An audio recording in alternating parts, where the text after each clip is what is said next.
Hello student, मैं अखिलेश पांडे, प्रवक्ता Chandrabhan Singh inter college.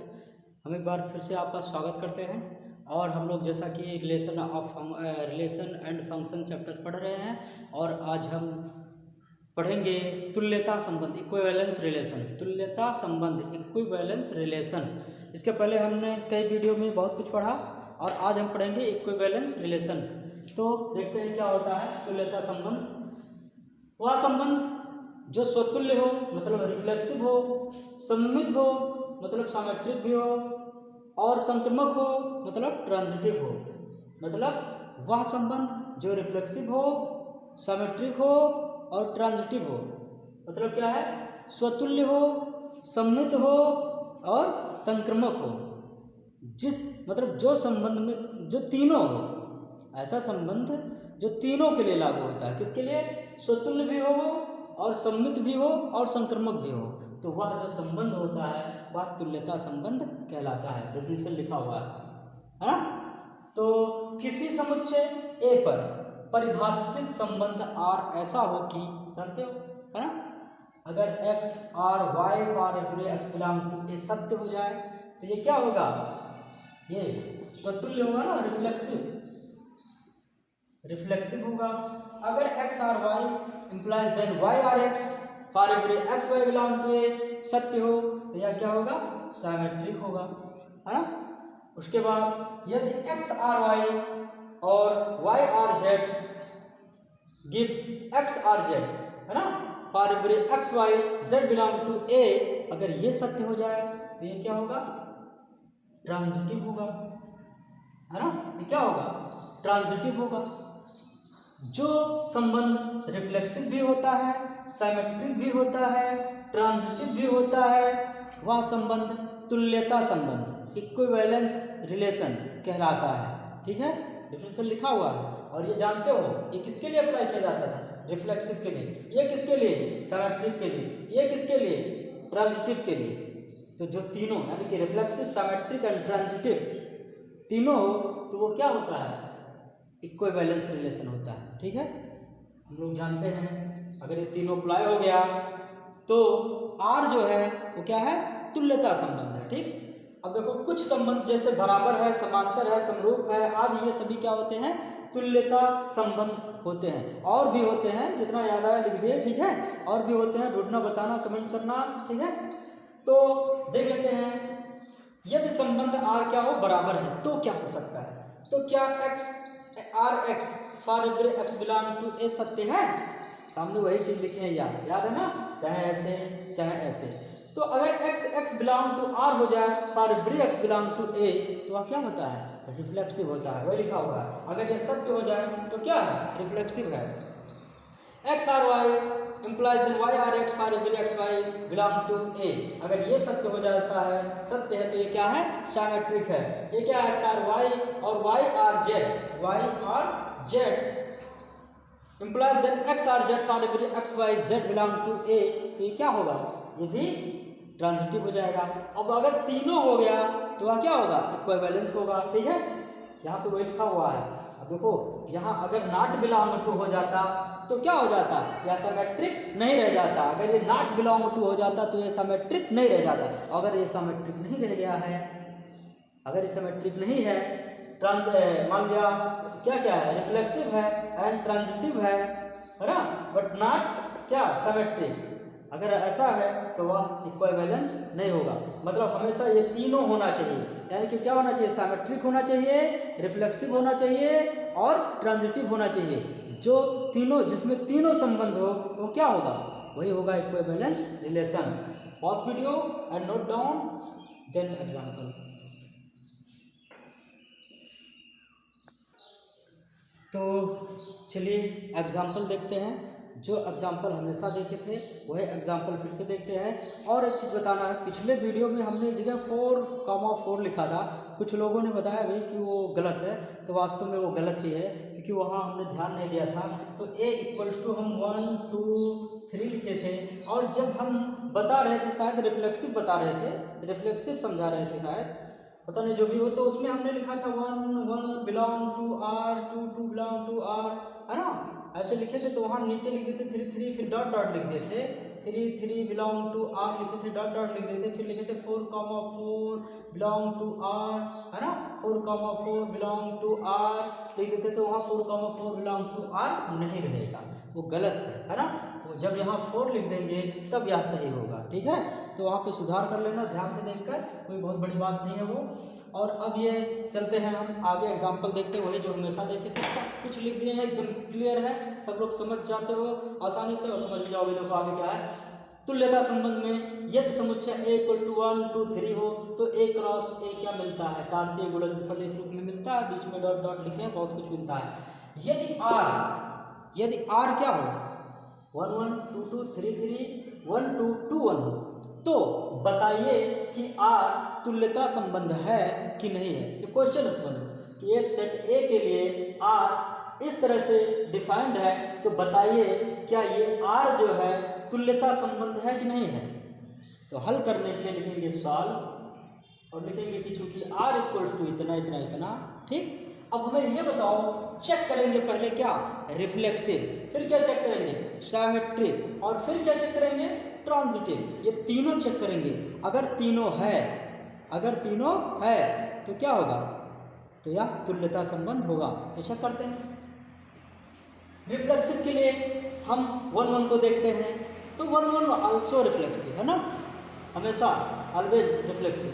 ये 2 2 ये भी होता है, 3 3 ये भी, यानी कि 1 1 2 2 3 3 ये वास्तव में रिफ्लेक्सिव है। तो यहाँ पर हम लिखे हैं कि 1 1 belong to R, 2 2 belong to R, 3 3 belong to R, for every 1 2 3 belong to A क्या होता है, रिफ्लेक्सिव है कि नहीं। ये रिफ्लेक्सिव होता है ना हमेशा, बोलो, क्योंकि तीनों मौजूद हैं फॉर एवरी 1 2 3 के लिए, तो यह क्या हो जाएगा, रिफ्लेक्सिव हो जाएगा। याद रखना ये आइडेंटिटी रिलेशन नहीं है, ठीक है, ये रिफ्लेक्सिव है। रिफ्लेक्सिव में जो दिया हो समुच्चय में, उस जो अवयव है वो अवयव स्वयं से जुड़े होते, देखो जुड़ा हुआ 1 2 2 3 3 जुड़ा है, और एक्स्ट्रा भी हो तो वह क्या होता है, स्वतुल्य रिफ्लेक्सिव होता है। याद रखना ये चीज़ तो है ना। लेकिन अगर इतना ही होता तभी आइडेंटिटी होता, क्योंकि आइडेंटिटी में एक्स्ट्रा नहीं होना चाहिए, रिफ्लेक्सिव में एक्स्ट्रा हो सकता है, ठीक। तो ये हो जाएगा, ठीक है। तो ये रिफ्लेक्सिव है, ठीक, कंफर्म है। फिर साइमेट्रिक में यहाँ 1 1 2 2 3 3 बिलोंग टू R के लिए साइमेट्रिक है, ऐसा हमेशा होता है। याद रखना वही अवयव जो यहाँ दिए गए हैं, अगर वही रिलेशन में है तो उसके लिए हमें चेक करने की जरूरत नहीं है, क्योंकि वह वास्तव में हमेशा क्या है, रिफ्लेक्सिव है, साइमेट्रिक है, ट्रांजिटिव है, वो सब कुछ है, ठीक है। मतलब सब रिलेशन उसमें लागू होता, सब कुछ नहीं होगी। तो 1 1 2 2 3 3 अगर इतना ही सिर्फ होता कि यह सिमेट्रिक है, रिफ्लेक्सिव है और क्या है, ट्रांजिटिव है, सब कुछ है, ठीक है। तो देखो रिफ्लेक्सिव हो गया। अब देखो सिमेट्रिक के लिए, ये सिमेट्रिक होता जान लो ना, 1 1 2 2 3 3 ये सिमेट्रिक होगा। लेकिन अब जो बचा हुआ उसको चेक करते हैं। देखो इसके लिए ये सिमेट्रिक चेक नहीं करेंगे, अब ये चेक करेंगे 1 2। तो 1 2 बिलोंग टू R है, तो क्या है उसका उल्टा 2 1 बिलोंग टू R है, बिल्कुल है, देखो है बगल में ही है। तो वास्तव में क्या हो जाएगा, for every 1 2 belong to A सत्य हो जाएगा और R क्या हो जाएगा, सिमेट्रिक हो जाएगा। यहाँ सत्य है लिखना जरूरी नहीं, क्योंकि अगर ये नॉट बिलोंग टू होता तो नॉट बिलोंग टू लिख देते, नॉट बिलोंग टू है तो सोच लो सिमेट्रिक नहीं है, है ना। और बिलोंग टू है तो सिमेट्रिक हो गया डायरेक्टली। ये सवाल को सॉल्व करने का भी तरीका अगर ऐसा कुछ दिया हुआ तो, और बहुत इंपॉर्टेंट है क्लास 12 के लिए, ऐसे ही चेक करने के लिए आ जाएगा, क्या करोगे। और निश्चित रूप से आता तुल्यता संबंध। और भी कुछ क्वेश्चन है जो हम लोग स्टार्ट करेंगे आगे, इसके बाद जस्ट हम लोग एक्सरसाइज ही पढ़ने वाले हैं। तो ये चीज़ है। अब transitive 1 1 belong to R, 2 2 belong to R, 3 3 belong to R के लिए ट्रांजिटिव होता है, हमेशा होता है, ठीक। याद रखना अगर यहाँ 4 होता तो 4 कहीं नहीं है तो कुछ भी नहीं होता, सब बेकार होता, ठीक है। फिर देखो ट्रांजिटिव 1 1 ये हो गया। फिर देखो अब जो बचा हुआ है, अब मतलब अब जो बचा हुआ है क्या बचा हुआ है, 1 2। तो 1 2 बिलोंग टू R है, ट्रांजिटिव चेक कर रहे हो, याद रखना x y, फिर अगला क्या होना चाहिए y z, मतलब y कुछ, है ना। तो 1 2 बिलोंग टू R है, तो क्या 2 से और कोई स्टार्ट हो रहा है उसमें, तो देखो 1 2 बिलोंग टू R है तो 2 से स्टार्ट हो रहा है, तो लिखना पड़ेगा। यानी कि x y है और y z भी है, तो x y y z belong to R। तो बताओ x z belong to R सत्य है कि नहीं है, ये भी है, ये भी है, ये भी है, सत्य है। अब देखो एक और है 1 2 के लिए 2 2 भी तो है, तो x y और वाई जेड, फिर से मिल गया कि नहीं मिल गया? तो 1 2 और फिर 2, यानी कि हमने बताया था 1 2, तो जहाँ एंड हो रहा है वहीं से क्या करना है, हमें स्टार्ट करना है। तो जब हम वहीं से स्टार्ट करेंगे तो क्या होगा, तो 1 2 बिलोंग टू आर और 2 2 बिलोंग टू आर, और फिर उसके लिए x और z, यानी कि x z मतलब 1 2 बिलोंग टू आर सत्य होगा।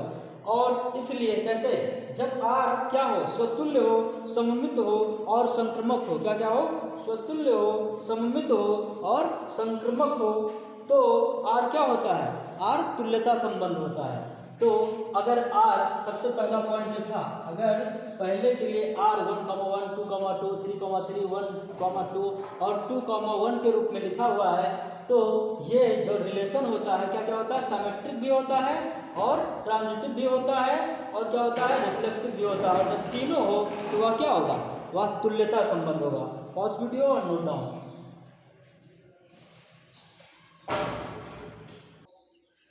तो आइए नेक्स्ट देखते हैं।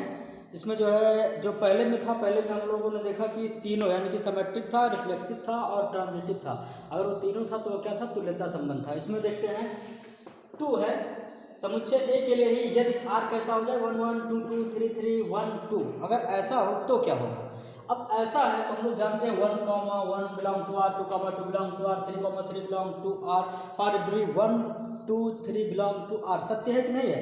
अगर सत्य है तो वह क्या है, रिफ्लेक्सिव मतलब स्वतुल्य। पिछली बार हमने ऐसा नहीं कहता रिफ्लेक्सिव है तो किसी को दिक्कत हो इसलिए लिखते हैं स्वतुल्य है, तो रिफ्लेक्सिव या स्वतुल्य है। ठीक, फिर सिमेट्रिक चेक करते हैं। रिफ्लेक्सिव तो समझ गए होंगे, इसमें एक्स्ट्रा है 1 2, तो कोई दिक्कत नहीं है, यही तो है ना। अगर ये है तो क्या नहीं है, ये क्या नहीं है, ये आइडेंटिटी रिलेशन नहीं है ना, तत्समक संबंध नहीं है। ठीक, सिमेट्रिक चेक करते हैं। सिमेट्रिक में क्योंकि 1 1 belong to R, 2 2 belong to R, 3 3 belong to R, for every 1 2 3 belong to R, every belong to 1 2 3 belong to A, symmetric होता है, हमेशा होता है ना। क्योंकि 1 1 के लिए 1 1 का उल्टा 1 1 ही मौजूद है, 2 2 का उल्टा 2 2 ही मौजूद है, इसलिए ऐसा होता है। तो वास्तव में अब हम आगे देखेंगे इसके अलावा, यानी कि 1 1 2 2 3 3 के अलावा इसमें आर में क्या है, तो आर में 1 2 है, 1 2। अब ये बताओ इसके लिए सिमेट्रिक होता है, तो 1 2 के लिए 1 2 के लिए 1 2 बिलोंग टू आर लिख दे, imply then 2 1 is not belong to R, मतलब इसका उल्टा मौजूद नहीं है। तो for every 1 2 belong to A के लिए जो आर है वह सिमेट्रिक नहीं होगा। अब ये सिमेट्रिक नहीं है तो समझ लो, अगर कभी ट्रांजिटिव है, क्या कहते हैं, इक्विवेलेंस रिलेशन चेक करना हो, तो अगर चेक करते हुए आ रहे हो और पहला ही मान लो, पहला जैसे रिफ्लेक्सिव ही नहीं है तो वहीं छोड़ दो, कह दो अब यह रिफ्लेक्सिव नहीं है अतः यह तुल्यता संबंध नहीं हो सकता। ठीक है, बस इतना करना है। तो सिमेट्रिक नहीं है तो वास्तव में तुल्यता संबंध तो गया नहीं है, श्योर है, लेकिन हमें चेक करना, अभी सीख रहे हैं तो चेक करते हुए चल रहे हैं। तो ट्रांजिटिव चेक करते हैं, ट्रांजिटिव है कि नहीं है। 1 1 belong to R, 2 2 belong to R, 3 3 belong to R, 5 1 2 3 belong to R, transitive होता है, हमेशा होता है। जैसे इसके लिए 1 1 के लिए 1 1, उसका उल्टा 1 1 मतलब एक्स वाई 1 1 और 1 1 फिर से स्टार्ट हो गया। देखो, अरे 1 1 बिलोंग टू आर हो गया तो ये एंड है, स्टार्टिंग भी वही होना चाहिए, तो फिर से 1 1 बिलोंग टू आर फिर से नहीं हो जाएगा, बोलो। और अब हमें इम्प्लाइज देन कौन सा, एक्स और जेड, तो ये क्या मिल गया 1 1 बिलोंग टू आर। इसीलिए क्या होता है, सत्य होता है। ठीक है, इसीलिए क्या होता है, सत्य होता है। करते क्या उसमें, जो एंड हुआ वहीं से स्टार्ट हो जाए, तो जो एंड हुआ वहीं से स्टार्ट सबके लिए जब बराबर रहेगा तो उसके लिए वही हो जाएगा, तो वह हमेशा क्या होता है, ट्रांजिटिव होता है। ठीक, अब देखो हमेशा ट्रांजिटिव होता है मतलब संक्रमक होता है। अब देखो जो आगे है 1 1 2 2 3 3 के लिए हो गया, अब 1 2 बचा है इसमें, इसके लिए हो गया, क्या है, ट्रांजिटिव है, बचा ये। अब बताओ, यही इंपॉर्टेंट है, कुछ लोगों को दिक्कत हुआ होगा तो फिर से देख लेना उस वीडियो को, उसमें सही से कहें, ध्यान से सुनोगे तो समझ जाओगे। फिर से कह रहे हैं कि 1 2 बिलोंग टू आर, तो 2 कुछ होना चाहिए था, मतलब जहाँ से एंड हुआ वहीं से स्टार्टिंग वाला होना चाहिए था, तो नहीं है तो हमने लिखा 2 कुछ is not belong to R. जब 2 कुछ is not belong to R मतलब x Y belong to R हो, y z is not belong to R हो जाए तो समझ लो वह संक्रमक है, वह संक्रमक है। तो हमने लिखा अतः आर ट्रांजिटिव है। लेकिन याद रखना अगर यहाँ 2,3 आ गया होता, 2,3 आ गया होता तो इसके लिए 1,3 XZ 1,3 हो जाता कि नहीं हो जाता? अब बताओ इसमें 1,3 कहीं है? नहीं है, तब यह ट्रांजिटिव नहीं होता, तब यह ट्रांजिटिव नहीं होता। दोबारा देख लेना इसको सही से, ठीक है। तो ये कुछ एग्जांपल्स हैं, ऐसे बहुत से एग्जांपल्स लेकर हम चेक कर सकते हैं, है ना। और अगर कुछ एग्जांपल्स दिमाग में आते हैं तो बताना, उसको हम बताएंगे। और अब हम नेक्स्ट वीडियो में नेक्स्ट डे स्टार्ट करेंगे एक्सरसाइज।